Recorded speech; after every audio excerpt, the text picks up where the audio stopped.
Hi there, welcome to the latest episode of my 10-minute moan. And in this 10-minute moan, it'll probably last longer because I've got two moaning old gits for the programme. A good friend, Silver Fox, we do a lot of stuff similar. I was on his podcast last week as a guest that seemed to be received quite well. So the plan is we'll do hopefully a weekly show and we'll just host it alternatively on his page and mine, but I'm quite sure most people that subscribe to me also subscribe to Silver Fox and vice versa. So, there's my earphone file, trying to be all posh and technical. So just welcome to the podcast, Silver Fox. How are you? Very, very well. Been a busy day. Done a load of vids and getting them out. I try to start early, get it finished by lunchtime. And sometimes that doesn't happen. Sometimes you carry it on. It's like, oh no, and the dog's sitting there going, I want to go out for a walk. But it's sort of average time today. Not too bad. Good. Well, I've only done one so far today. I'm trying to restrict myself to one because it can end up taking all consuming. However, my topic was Humza and his hate crime law, which we'll see up here on the 1st April.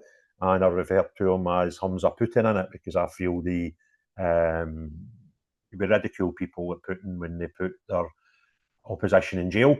And this law could do that if they so wish. So what's your views on it and understanding and opinions on it? It's iniquitous. It is first of all, it's one of the worst pieces of legislation, I think, ever in a Western democracy, because it effectively will criminalize virtually everyone at any time. You say the wrong thing to the wrong person, and you're now breaking that law.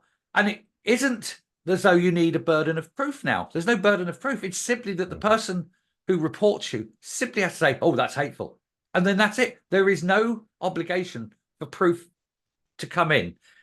And you're saying about him being Putin. Well, one of the first things Putin did when he came in on the last time he got elected in was he banned comedians. He said, no, comedy, you can't be ridiculing the government. You can't be ridiculing the leader.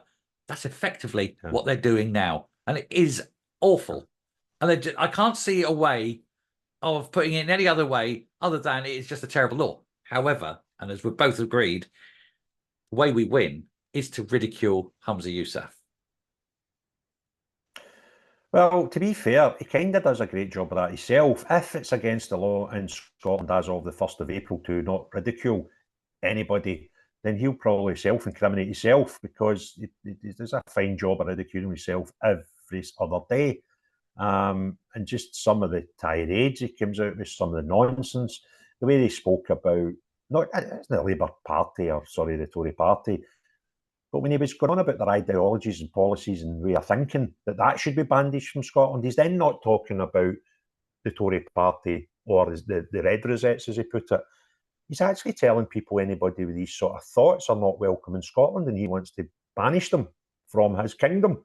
Thought crime. If that's no hateful, if that's no hateful, then what is? He's just... the more I look back, the more frightened I get, but the more concerned I get. Yeah, he probably doesn't even realise that he's doing it. I mean, did you see? Now, obviously, this will be going out. This won't be going out live or anything, so it will be in the past. But did you see that his parents' accountancy practice had to take down posters and things from the window because it was a hate crime because they had Israel, but all coloured in Palestine, one nation thing, and it was calling for the eradication of Jews in Israel. And it's like all of a sudden they took it down because a reporter went to Humza Yousaf and asked him why they were on his family's shop. And next thing, he must have had a phone call going, get them down, and panicked. This is the measure of the man. Well, that's something that I've spoke on a couple of times. But these people who believe they're woke and correct and politically correct all the time, they think people like you and I are Islamophobic, far-right racists just because we have a different opinion of them. It's not based on any fact at all. It's just the position they hold, and it tries to stifle debate. But they actually genuinely believe they do no wrong. And I've mentioned that a few times, that it depends how the law is taken up by police and the courts. But these people will probably be more liable to prosecution than non-woke people, because people like you and I are considerate anyway, before this law came out, about what we say, and when we're podcasting, and probably more so come the 1st of April. because although you might hate a law, you certainly don't want to be at the wrong side of it. But if you believe that what you say is correct all the time, then you won't change. No, you And fall that's into where I think you fall into that trap of being virtuous. You think you're virtuous, you think you're right, but you're not. Yeah. And that's what I see. And we had the Offensive Behaviour at Football Act up here, which was another an ill-thought law that came into power a few years ago with SNP. And at that point, you had predominantly it was aimed at Rangers and Celtic fans, and stop sectarianism and all that sort of stuff. And the Celtic fans just thought, well, that'll be good because Rangers fans will not need to maybe be able to sing the songs that they sing anymore. But when the prosecution started, lo and behold, there was probably an even number, if not maybe more, Celtic fans than Rangers fans, because they didn't believe that the law was aimed at them in any way. No, so it was all one way. Yeah. Aye, and then there was, all this kerfuffle that we need to repeal this act. We're like, well, you were supporting it in the way in. And it lasted a few years and it went. But another thing that I learned through that point, and I had a close relationship with football intelligence at the time, and that wasn't because I'm a football hooligan, that's because I was active in a campaign at the time onto the football. And their opinion was, and I spoke to QCs as well about this, their opinion was there was no laws pre the offensive behaviour at football that couldn't arrest you for what you were doing anyway. So there was public order stuff, public order stuff, and whatever. Yeah. Aye, and I'd love to speak to. I've got a chance, when I speak to KC next week. We'll come back to that later. But somebody that's better knowledgeable than me, better learned than me. And is it going to replace any old laws, or is it just stuff that if you do something stupid and hateful and wrong, could you have been arrested yesterday for it? And it's actually potentially just an absolute waste of 3 years of Parliament time. Yeah, and it's pointless for virtually everything that it says it's going to catch. There's already an offence, so you could already be prosecuted for. And all this does is reduce the burden of proof, and that's the key thing. So if you let's say you had a car crash, right? So you're in a car park, nothing major, little knock, being whatever sort of thing that normally you go, sorry, love, we'll sort it out on insurance, and away you go. Now it's someone will look at you and go, well, he hit me, it was a hate crime. And next thing, instead of just being a little dink that you're going to sort out through insurance, you're up in court and looking at 2 years in prison. Yeah, well, there's a bit of it that I don't fully understand, and I think I've read it right, and I want to clarify this with specialists. There is it's as if they're doing away with collaboration. And as long as one source suggests that they don't need to be right, it just has to be their opinion that what you're doing is based on hate, then that's enough. That's it. Like, there's no burden of proof. No burden of proof. Yeah. And the other thing that scares me, and I spoke about this in the video I put out today being Wednesday, if we don't get this out today, was two of the worst crimes in the world are murder and rape in my eyes. And that could be rape of adults or children. Now, if you're the victim of murder, then you don't need to go and report your crime because you're dead, right? So the worst crime that you could possibly have to report is rape, whether that is, as I say, an adult or a child. And if you have to report that, it must be horrific to do so. Going to a police station or phoning the cops, having them round your house, and you're put in a very awkward position that probably leads to some people not reporting that crime. Oh, undoubtedly, yeah. There's victim shaming. That's a big part of it, and often it's they're ashamed of themselves. Yeah, and I'm quite sure once they get into the process, there is support there for them. But that initial step must be a difficult thing. However, with this crime, they're making it easier to report that for you because you can go to a mushroom farm or you can go to a sex shop in the Merchant City in Glasgow and a church or a housing association. That's a joke, isn't it? Yeah, and that to me shows that they're determined to get this turning from complaints into crimes, into arrests, because they've made it easier for the victim than people that have been bloody victims of the worst crime imaginable in my eyes, which is rape.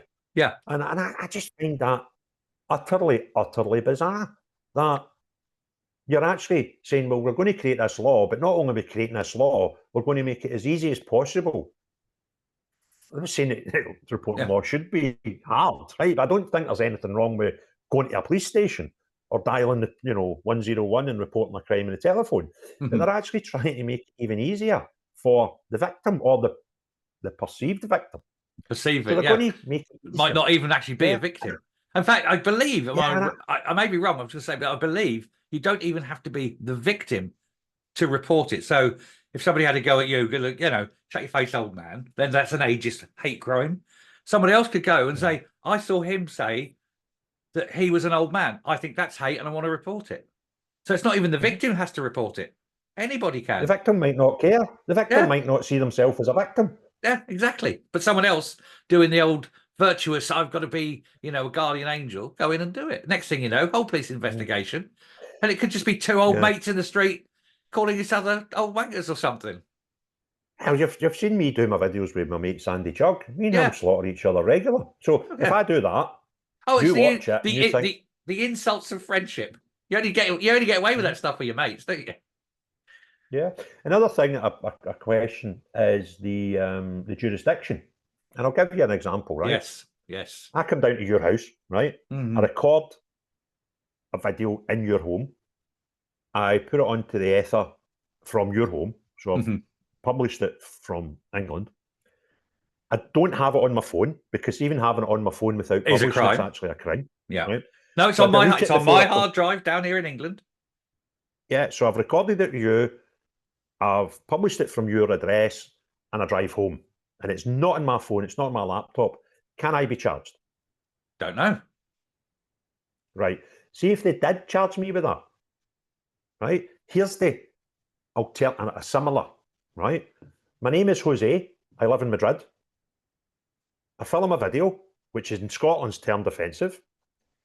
I publish it, record it, and put it onto the ether from Madrid. It's not on my phone. I come to Scotland on holiday to see Edinburgh Castle. I should be arrested as well, because it is the exact same thing. It's two people who have committed the crime outside Scotland, published it outside Scotland. They've not brought it to Scotland. So if they arrest me because of that, they would have to then have the power and the probability that they could arrest every single tourist to Scotland who may at one point after the 1st of April have done something in their own house, which is perfectly legal in their own country. And then they come to Scotland. And if they don't arrest the tourist, then they can't arrest me, just by virtue that I live here. If I've done the same, I've recorded the thing outside the jurisdiction. You need to get yourself a VPN and switch it down to London.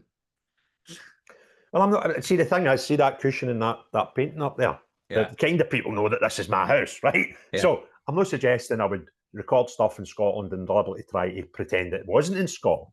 But does that mean anywhere I go in the world? I could go on holiday, do a video on holiday in Florida, put it on the ether, come home. I've not saved it. Now that's an interesting one. That's an interesting one, because if you look at ages of consent, for example, now I think it's 14 in Holland. It might be 15 or whatever. Say it's 14.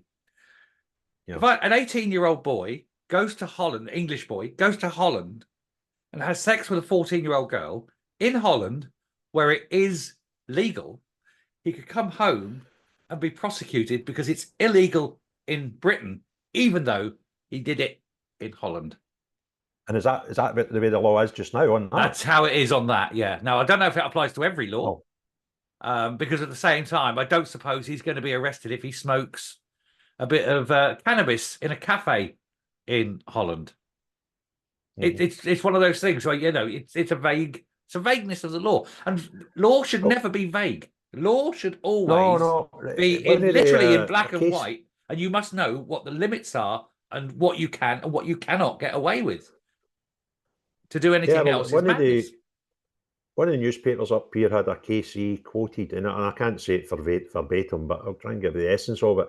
He said something along the lines like democracy is driven by law, but the law must be driven by the citizens understanding it. Yes. No. Yeah, you can't have confusing laws. Yeah.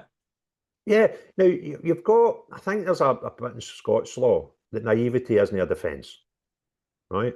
So if you stab somebody, you can't say, well, Your Honour, I didn't realise I couldn't stab anybody. It's quite a clear-cut thing. If you think stabbing anybody might be legal, then I can see that not being a defence. But in cases like this, where there's so much grey area, every single prosecution will probably lead to a new test of law. Yeah. Oh, yeah. I mean, you're talking about jurisdiction. I've got another jurisdiction question, this one particularly. If, let's say, I watch Humza Yousaf in Holyrood, he stands up, he makes a statement, and he directly attacks a group who, doesn't matter which group, any group, whichever group it is, and I've witnessed that, can I report that hate because I have witnessed a Scotsman in Scotland committing an act of hate simply because I was not physically there, but I was watching it on TV? Can I record that and post that as a hate crime, even though I'm living in England? Please God, yes. Please God, yes. Point. That's a very good question for your KC friend. Yeah, but the other point is, though, in Parliament you have parliamentary privilege, which does protect you. You do not have that in Holyrood. You have it in the Houses of Commons in London. It is not in Holyrood. There is no privilege in Holyrood. I didn't know that. Every day is a school day. I'm pretty sure that's the case. I don't think they have the privilege in Holyrood. Interesting. Well, if that is the case, then probably every sitting could involve a hate crime, or at least that's not true. It could involve allegation of hate, and allegation of a hate crime. Yeah. And another thing I'm interested to see is how this pans out, because it was obvious from me as a football fan that there was people in Police Scotland who didn't like this offensive behaviour of Football Act, right? So it's one thing creating a law. The police need to react to that, to any reports of it, right? And they need to be satisfied that the criminality has occurred before it gets kicked up a level, and that's to the prosecution services. And then they've got to try and figure out if there's enough evidence that would attract a guilty verdict. And then it's got to go to a court of law. And depending on the level of the crime, it'll either be heard in front of a judge who'll decide guilty or not guilty, or if it's a higher crime, it'll be your piercing goes up to conviction. A jury crime, yeah. Yeah. So there's actually the first steps there, right? There's actually a law. But how it's actually carried out is not dependent on the SNP or the government. It's dependent on the police, first of all, then the prosecution services, then the judicial courts, right? So I'm looking forward to seeing how it is reacted to by those three steps, because that's where the offensive behaviour in football sort of fell down a bit. That the police were like, this is a lot of bollocks. Yeah. Do you know what I mean? If we're going to arrest you for fighting at the football or saying naughty things or singing naughty songs, we can just do it. And there was cases up here, you know, when you get attached, and the hate bill does this as well, where it's aggravated. Yeah. Right? So they were trying to get as many people done. The politics was, we've got this bill, we better use it. So they were trying to get as many cases put forward aggravated by, you know, with offensive behaviour at football balls. Yeah. There was cases flung out and got no guilties, right? That if they had just left them the way they were, they would have been prosecuted. Yeah. Because say you were getting charged with assault, right? It's quite clear cut. Did you punch him? Yes, I did, right? If they say it was assault aggravated by sectarianism or racism or whatever, then they need to prove that as well. And it was bits that were and if they can't prove it, then the whole thing, falls. There's no, it's not, so you're not prosecuting them twice. It's one punch. You can't have two prosecutions. You can't prosecute him for assault and for assault with aggravated circumstances. One assault. And they went with that one because they couldn't prove the aggravation. Yeah. It failed. I get it. That's good. There was people walked out of court with not guilties because there was a desire to add these aggravations on. And that's the same with this. I imagine it could be that there'll be political pressure to get people charged. Could they get charged today? But we better try and attach it with one of these new aggravated laws, and it'll go to court, and they'll be like, a lot of bollocks, beat it. Yeah. Oh, it's good. I think there's going to be a lot of, as you say, a lot of test cases to begin with, and I think a lot will get thrown out initially. I think it'll be very hard to prove. and to a legal standard. And I think that's where it's all going to fall down. But I suppose we better finish off now, because I can see it's getting to the end. But my point I did want to make, though, was when all this actually happens, at day one, everybody has got to get on and report, and completely overwhelm the entire system. And that is when the police will go back and say, I think, done. Can I do it? One thing interesting to speak to you about is you've obviously got an interest through ties in Scotland, but you live down south. Yeah. What is the norm perception of this to people who live near you but don't have the same ties to Scotland to you? A, are they aware of it, and B, the ones that are, what do they think of it? Most people are even either unaware of it or just go like, well, nothing to do with me, don't care. There's an awful lot of don't cares. And I don't think it'll ever come to England. I'm pretty sure this is not a law that will come to England, because there's too many checks and balances at Westminster to get a law like this through. But it is a scary law all in. But we can ridicule it. That's the way we win, is to ridicule. Well, yeah. Well, listen, Mr. Fox, thanks very much for your time. It's been interesting getting you on the show, and I look forward to returning the favour next week when it's back to your turn to no problem. host. And as I say, at the end of all my videos, if you enjoyed it, give it a thumbs up. If you've not already done so, subscribe, and to Silver Fox, as soon as he's here putting some effort in for you as well. Okay, that'd be nice. Get into the comments, because the comments always give us a bit of entertainment. And most importantly of all, the most important thing I can say in any video, unless you're Humza Yousaf, the people that support this stupid law, have a great day. Bye now. Thanks. Bye, everyone.